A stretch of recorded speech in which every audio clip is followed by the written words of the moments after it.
Good morning, dear student.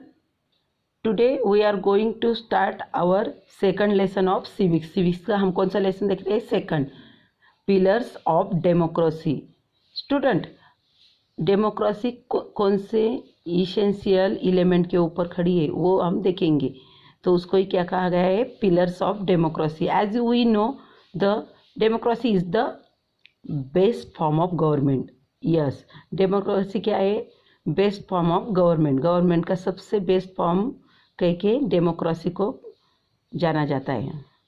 In this chapter we will discuss those features of democracy which make it superior to all other forms of government. इस this chapter में हम क्या discuss करने वाले हैं कि features of democracy. Democracy के कौन से फीचर है कि क्यों वो सुपीरियर है, why the democracy is superior. तो इसके बारे में हम डिस्कस करेंगे.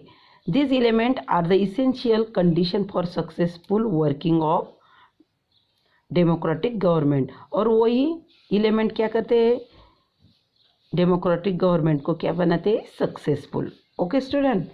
Now the first element is enlightened citizens. Citizen यानी people of that country. Okay. We know that democracy stands for the expression of will of people. It is the very basic of the democratic government.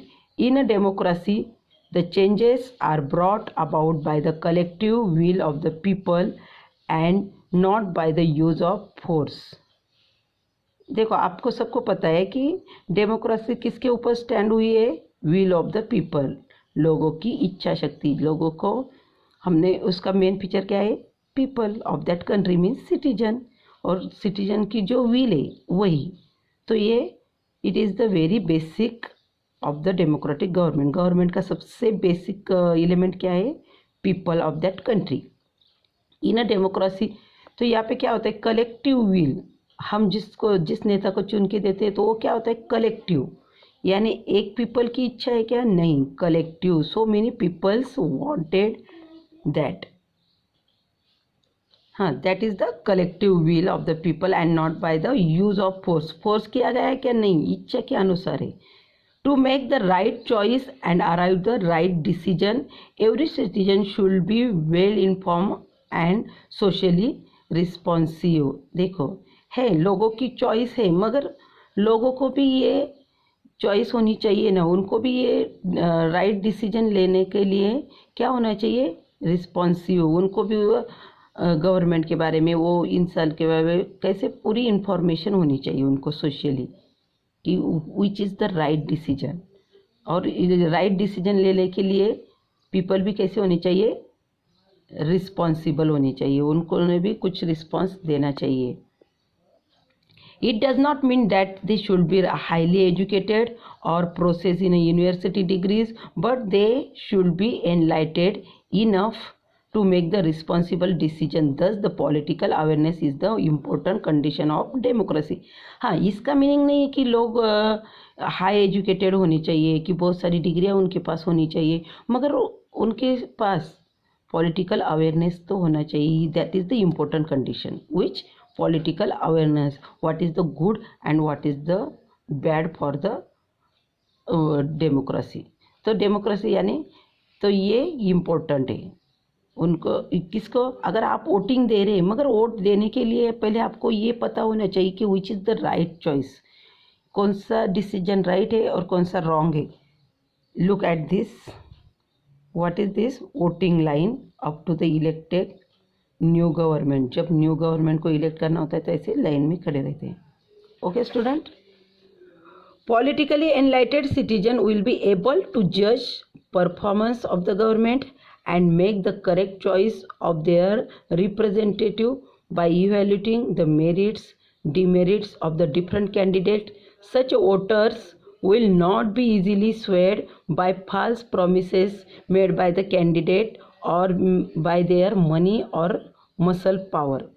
क्या होना चाहिए? Citizen को भी ये जज करने के लिए परफॉर्मेंस ऑफ द गवर्नमेंट देखना चाहिए, which is the correct choice, and representative को ये इवैल्यूएशन करने की उनमें कैपेसिटी होनी चाहिए. और उन्होंने देखो हर एक कैंडिडेट कहते हैं मैं ये करूँगा वो करूँगा, सिर्फ सब कहते हैं, मगर विच इज़ द करेक्ट, कौन कर सकता है, which have ability and the great will, इसके ऊपर ये डिपेंड होता है।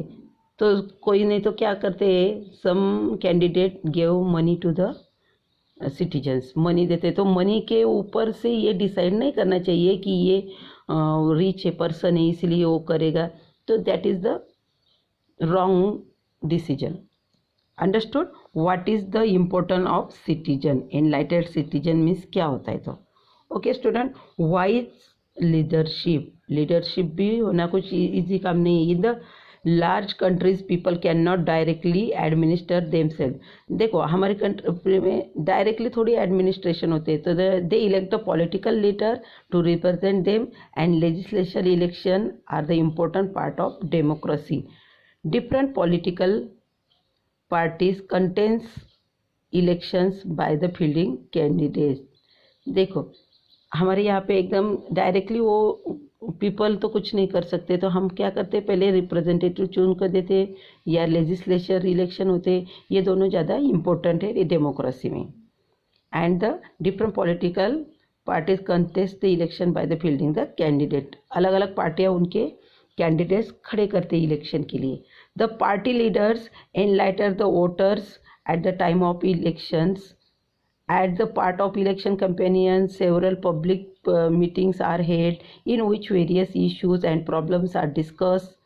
देखो फिर क्या होता है, ये कैंडिडेट खड़े होते फिर वो उनका प्रचार करते, सम स्पीचेस देते जो पार्टी लीडर्स होते, फिर इलेक्शन के टाइम वो कैंप के करते, मीटिंग हेल्ड करते, वेरियस इश्यूज़ के ऊपर प्रॉब्लम डिस्कस करते and help the people to make their minds about the home to vote. और इस तरह लोगों को समझ में आता है कि किसके मन में क्या चल रहा है, कौन सी पार्टी क्या करने वाली है।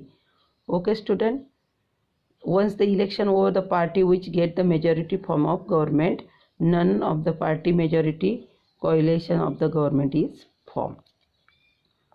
Okay, today we will stop here. Bye. Read this topic at home.